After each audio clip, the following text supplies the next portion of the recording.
Hi guys, welcome back, and today we're going to start a new diorama, and the centerpiece of that is going to be Tamiya's 1/35th scale Jagdpanther Tank Destroyer.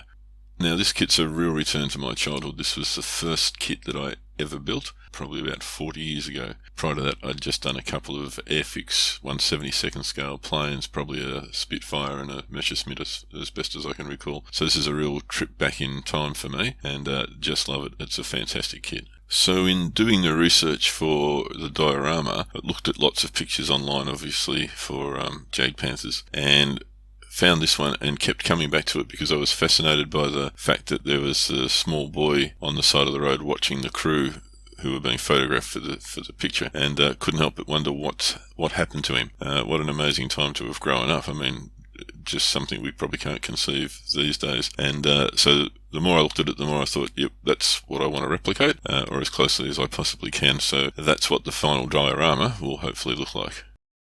So on with the unboxing and the upper hull, great detail with the weld lines. Very impressed with that. The lower hull, which is pretty much stock standard, but still has some nice details.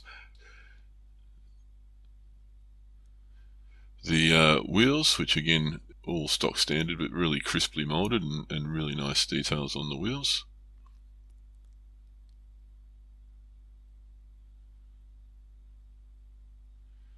The tracks are I think the rubber tracks, but you can glue them with normal modelling glue, and good details with the tracks as well. All of the sprues, I mean there's only 4 sprues, 2 for the wheels and then 2 with the other parts. Nice and detailed, very clean.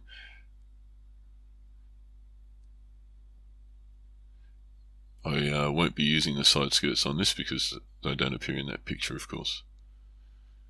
I love the serial number printed on this heating unit. I thought that was fantastic.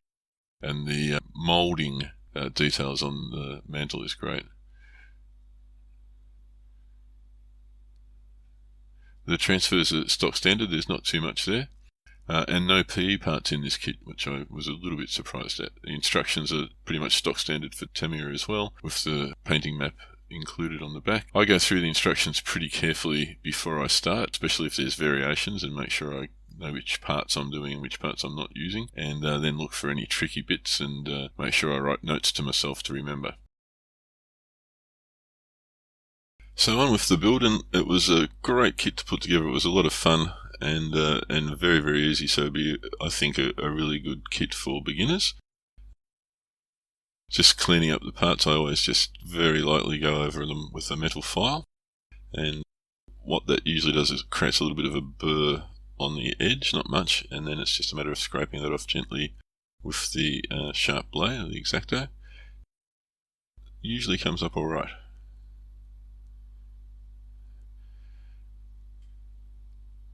Still working on my gluing technique. I try and use as little as possible, but sometimes you get a little bit of glue squeeze out. It's just a matter of wiping that off as quickly as you can.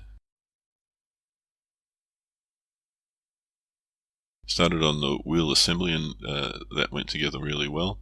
And the pieces actually have a little guide slot in them, which helps you make sure that they're all exactly in the right position, which is really good.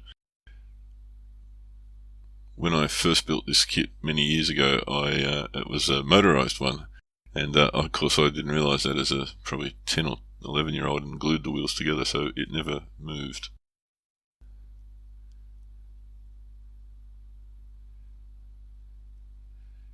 Just taking the wheels off the sprue now and just being very careful with the cutting knife to just leave a little bit on the edge, and then a matter of going around the edge of all the wheels and a light sanding and scraping to get the mould seam off.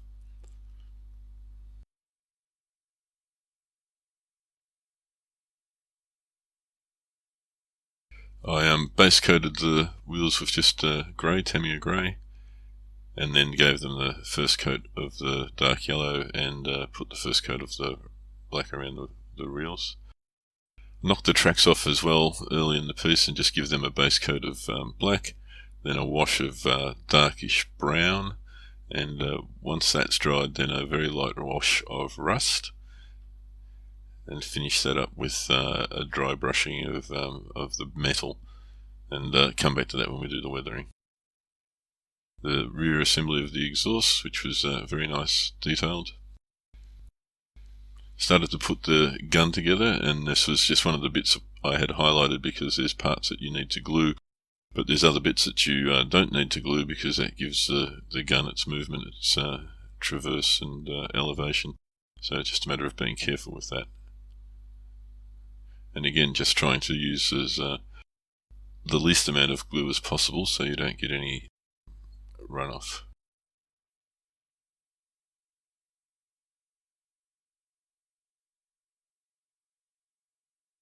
I was impressed by the way the pieces went together in this kit. Really, really clean. And the instructions, I couldn't find any mislabeling. Everything, all the parts were numbered correctly, so you'd expect, I guess, that from Tamiya.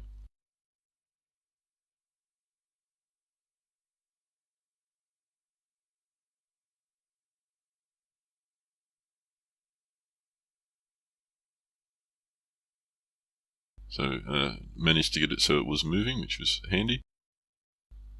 And then this next piece is the bit that gives it its lateral movement, which wasn't a huge amount. I'm sure people will correct me, but I think they had like a 30-degree arc.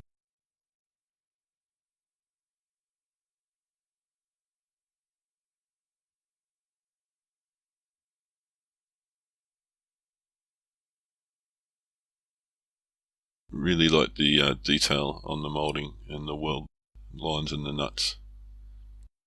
Right, so I was going to replicate the damage to the right front fender, and I just did that carefully by heating up an old file that I use for this sort of thing and scoring underneath and bending it backwards carefully so not to snap it off, and just doing it a little bit at a time.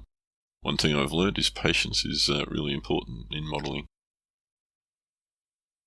So that sort of looks like the shape in the picture, and just a couple of big dings in the front fender. I don't think they're shell holes. I think they're probably just run into stuff. So again, doing that very carefully with the heated file and trying not to go overboard.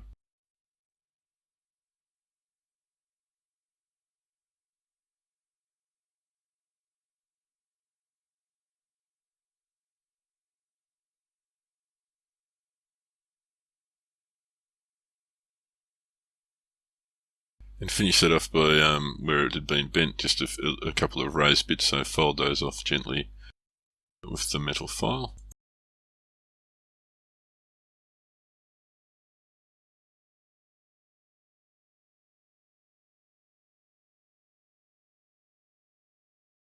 So I base coated the lower hull with a dark brown, and let that dry, and then came back over it with the very light spray of the dark yellow. But I wanted that to have some modulation, so I wanted it to look darker because it's going to be in the shadow area under the hull. I think the dark yellow is a little bit too runny. And then under the grills I just painted black just to make sure nothing, no bright yellow was showing through.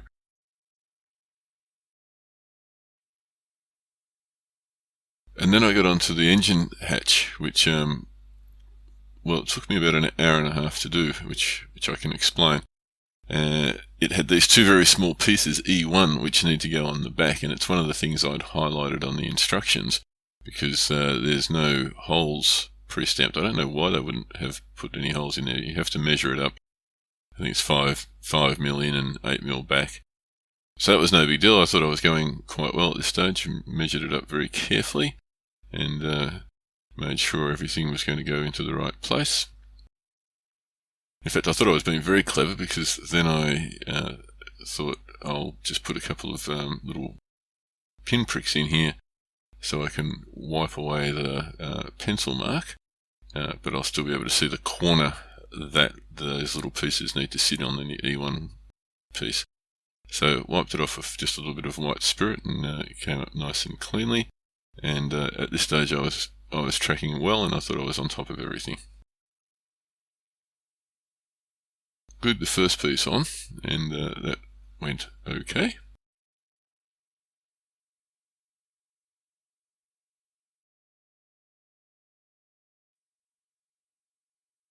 And then in the act of, whoa, gone. Just have a look at that in slow motion. Gone. Squeezed a little too hard and it disappeared. So I literally crawled around on my hands and knees for 45 minutes and couldn't find it. So I thought, oh, I'll have to make one, which I did, but I wasn't happy with it. And as you can see why, it's not fantastic, but I sort of kidded myself I could fix it. And then, of course, when I ultimately stood up to have a break, it was the real piece was stuck to the bottom of my foot. So the tank in the picture doesn't have the cleaning rod bin on the left side, or in fact the front tool rack as far as I can gather, so I just took off the moulding that was on the upper hull and cleaned that up, and I'll put some aftermarket. I think it's got the gun rod on there, and I'm guessing it might be attached similar to the bracket that the Tigers had, but I'm not entirely sure because the picture's not all that clear.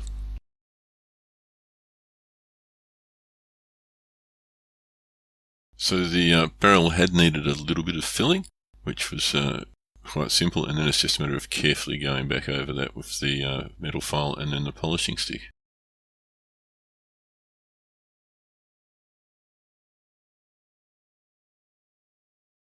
And the last part of the build was just to make the canvas cover for the end of the gun, the same as is in the picture, so just some milliput and mix that together. I use a little bit of water so it doesn't stick too much, and just as a case of working a thin piece out, as thin as I could get it that would still be workable though, and very carefully then place that over the end of the gun.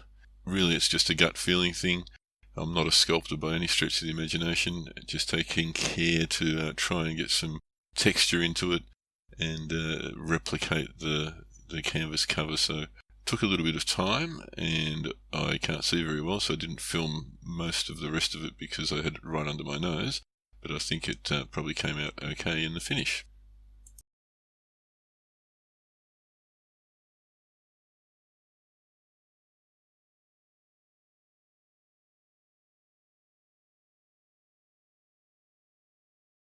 And that's pretty much it. Finished it off with a base coat of the dark yellow. Nothing's glued together yet, so the wheels are just sitting there and the upper hull isn't connected to the lower hull. Fantastic kit to build, really enjoyable. Looking forward to doing the tricolour painting, but the next thing I'll be doing is the figures, because I want to get an understanding of the figures in the tank together on a diorama base to do the building in the background, and I want it to be proportional or in the same proportions as it is on the photo. So figures next, and then probably base, and then onto the tricolour painting of the tank. So guys, thanks for watching as always, really appreciate it. Thanks for the likes, and thanks to those people who have subscribed. It really does amaze me, and I really do appreciate it. So take care and see you next time.